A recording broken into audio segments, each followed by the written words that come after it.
Canada has gone through political storms before. It has lived through elections, minority governments, leadership scandals, policy battles, and economic shocks. But nothing compares to what unfolded in the last 24 hours. It wasn't loud. It wasn't chaotic. It wasn't the dramatic meltdown some politicians predicted. Instead, it was something far more unsettling for the establishment.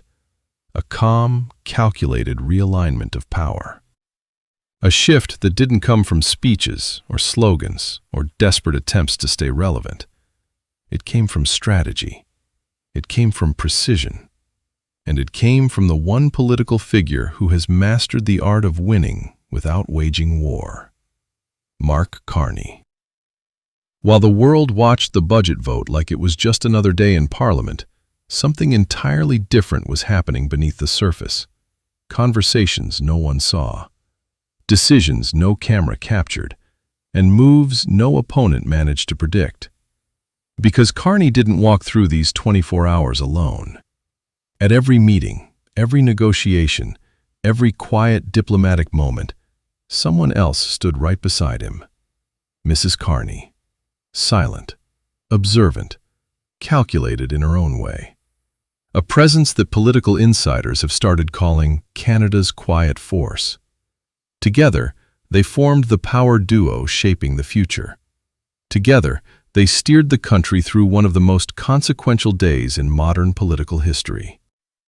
But what made these 24 hours so extraordinary wasn't just the final outcome. It was how the game was played. While rivals shouted, the Carneys executed. While critics postured, they positioned. And while Trump, Poilievre, and half the political world tried to box Canada into predictable responses, Carney shattered every expectation. This was not reaction. This was strategic advancement. And once you understand everything that unfolded, from the budget vote to the shifting alliances, to the defense bombshell, to the stunning international developments, you'll understand why political analysts are calling this a turning point. Because behind the headlines and the speeches is a story of quiet influence, subtle persuasion, and master-level diplomacy. A story that shows why Canada's new direction isn't luck, it's design. And that story begins with a budget vote that no one truly saw coming. But that wasn't the whole story. From the outside, the budget vote looked simple.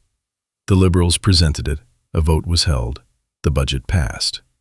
End of story. But that interpretation was only for people who don't understand how Parliament actually works. Beneath the surface, the vote was a political puzzle with dozens of moving parts, and Carney arranged every piece before anyone realized the game had even started. Most Canadians didn't notice the subtle detail that changed everything. The NDP didn't vote at all. They didn't back the budget, they didn't oppose it, they simply didn't show up. To the average viewer, it looked like nothing. To political strategists, it was the most calculated move of the year. Because the NDP was trapped in a dangerous position.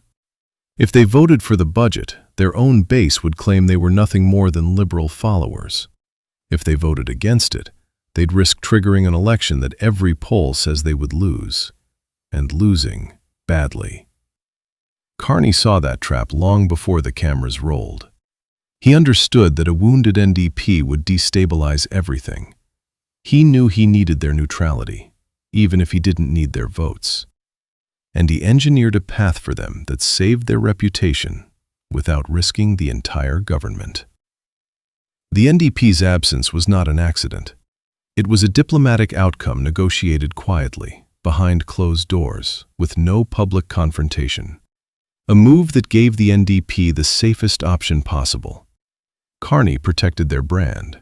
He protected the government's stability. And he protected the budget from collapse without demanding loyalty or causing a political firestorm. Only someone with an unusually high political IQ could turn abstention into strategic support. And while most people watching had no idea what they were seeing, seasoned insiders immediately understood. This was master-level gameplay. But that wasn't the only move Carney had prepared. The NDP leadership knew they were in trouble long before the vote. Their polling numbers were weak, their fundraising was behind, their base was restless. Any wrong move could have finished them. And that's exactly why Carney's offer was so powerful. He didn't pressure them into supporting the budget. He gave them a third door, a way to avoid destroying their credibility without crashing the country into another election. Political observers have whispered that Carney's behind-the-scenes discussions with NDP advisors were remarkably diplomatic. Nothing aggressive, nothing demanding, just a clear outline of the consequences each choice would bring.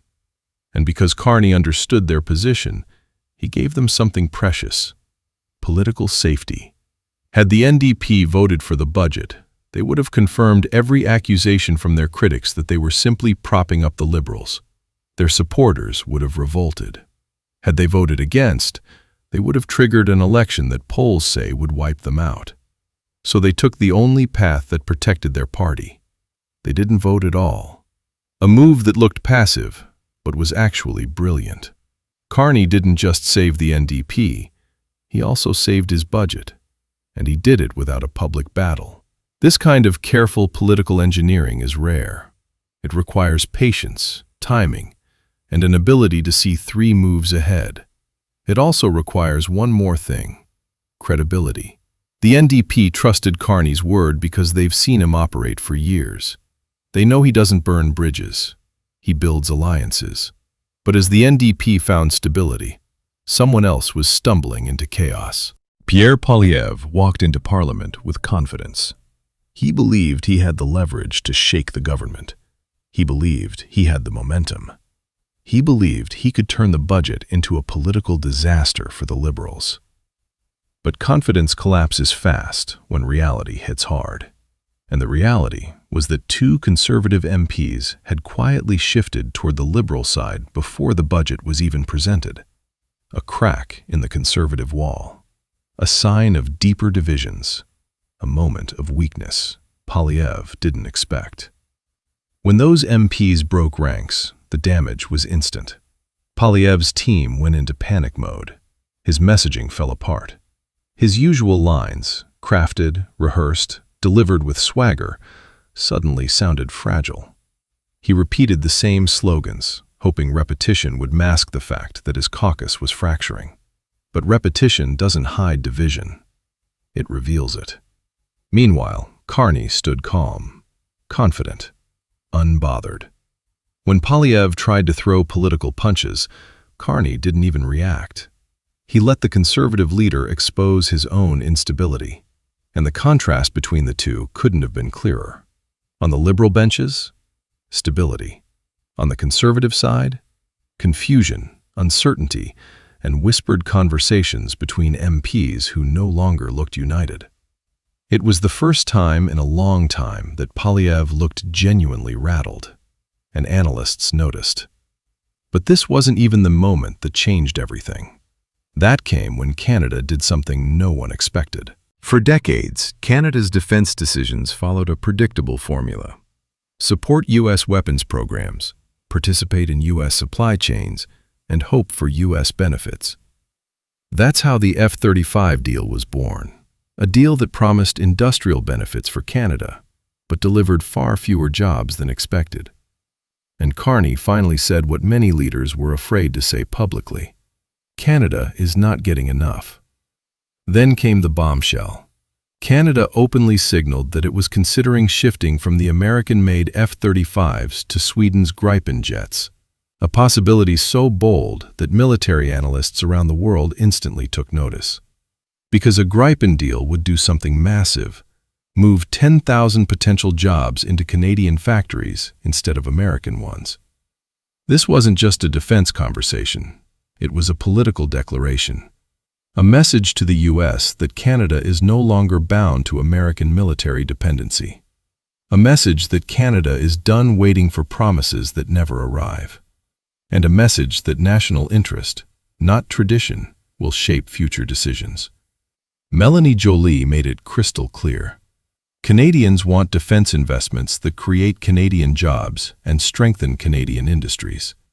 And the Gripen option fits that vision perfectly. For Trump, this shift would be devastating. It would weaken U.S. leverage. It would challenge American dominance. And it would show the world that Canada can break away from old expectations. But the Gripen moment wasn't isolated. Something even bigger landed on Canadian soil. When Sweden's king arrived in Canada, most people saw it as ceremonial, a polite diplomatic visit, a symbolic gesture of friendship. But people who study international signals saw something else entirely. They saw a strategic alignment forming, one that just happened to arrive at a moment of massive political transformation. Standing beside the king, Carney spoke with a tone that left no room for misinterpretation. He talked about shared values, shared goals, shared economic futures. He outlined a partnership that spans defense, artificial intelligence, manufacturing, environmental leadership, and long-term technological collaboration. He highlighted how Sweden's entry into NATO strengthens both nations, and he made it clear that this wasn't a one-time moment. It was the beginning of something much larger. This wasn't about a photo op. It was a statement, a signal to Europe, a signal to the US, a signal to global markets. Canada isn't standing still. It's building alliances with long-term stability, innovation, and shared principles. Sweden is a country with deep engineering power, advanced research, and globally respected neutrality. Partnering with them sends a message. Canada is choosing friends based on alignment, not pressure. But while Europe deepened its connection with Canada, something unexpected happened across the Pacific. After years of tension, China restored Canada to its approved travel list, a decision that analysts called economically significant and symbolically huge. Because travel isn't just tourism, it's investment, it's business, it's trade. And this restoration came right after Carney's meeting with President Xi, a meeting that insiders describe as surprisingly warm. At the same time, conversations began about removing Chinese tariffs on Canadian canola, a move that would pump life back into Canada's agricultural sector. Farmers who spent months dealing with blocked exports suddenly saw a path forward, a path that Carney quietly negotiated in the background. And then came the development that could change the automotive landscape forever, the possibility of Chinese electric vehicles entering the Canadian market. Affordable EVs, high-quality production, options, American automakers don't want Canadians to have. If Chinese EVs enter Canada, U.S. automakers face a direct threat, and Trump's attempts to isolate Canada through tariffs will look like a strategic failure. Carney didn't force any of this. He guided it. He opened conversations Trump never expected, and he did it with diplomacy, not aggression. But the ripple effects were even bigger than global alliances. Trump's strategy for months has been simple. Threaten Canada until it folds. Tariffs, pressure, ultimatums. But the last 24 hours proved something Trump never wanted to accept. Canada is no longer reacting. Canada is outmaneuvering him. Instead of shrinking under pressure, Canada built new alliances. Instead of giving in to demands, it expanded its trade options. Instead of relying on the U.S. as a mandatory partner, it positioned itself as a nation with choices. Sweden, China, Europe, Indo-Pacific partners. Every time Trump tried to squeeze Canada, Carney turned that pressure into a new opportunity. America's dominance isn't what it used to be. Trump's threats don't land the way they once did. And Canada is no longer afraid of losing access to U.S. markets because it's building new ones. Carney transformed what should have been weakness into a source of power. And by doing that, he shifted global perception. Canada is not a follower anymore. It's a nation shaping its own destiny. And that shift has deeply shaken America's assumptions. But while the world changed, something even more dramatic happened here at home. This entire 24-hour period wasn't chaotic chance. It wasn't coincidence. It wasn't a lucky break. Every moment, from the NDP abstention to the conservative cracks, to Sweden's alignment, to China's reopening, was part of a broader pattern. a pattern shaped by Carney's diplomatic approach, a pattern strengthened by the presence of Mrs. Carney, who has quietly become one of the most influential political figures in the country without ever seeking the spotlight. Together, they represent something Canada hasn't had in decades, a leadership duo with global credibility, political discipline, and strategic depth. Their style isn't loud, it isn't dramatic, it isn't performative. It's thoughtful, precise, and deeply grounded in understanding how power actually works. And that is exactly why political observers say the country has entered a new era. The NDP found safety, the budget found stability, the Conservatives found internal conflict, and Canada found global leverage it hasn't had in years. Carney didn't force these outcomes, he cultivated them. He built pathways instead of ultimatums. And he proved that diplomacy, real diplomacy, still matters more than noise. Canada isn't waiting for approval anymore. It's acting with purpose. It's building relationships that outlast political moods. And it's positioning itself as a country capable of standing on its own. This is a new era, a new direction, a new confidence. And at the center of it, guiding it with skill, intelligence, and restraint, is the Carney duo. And what happens next may reshape Canada's political landscape for years to come.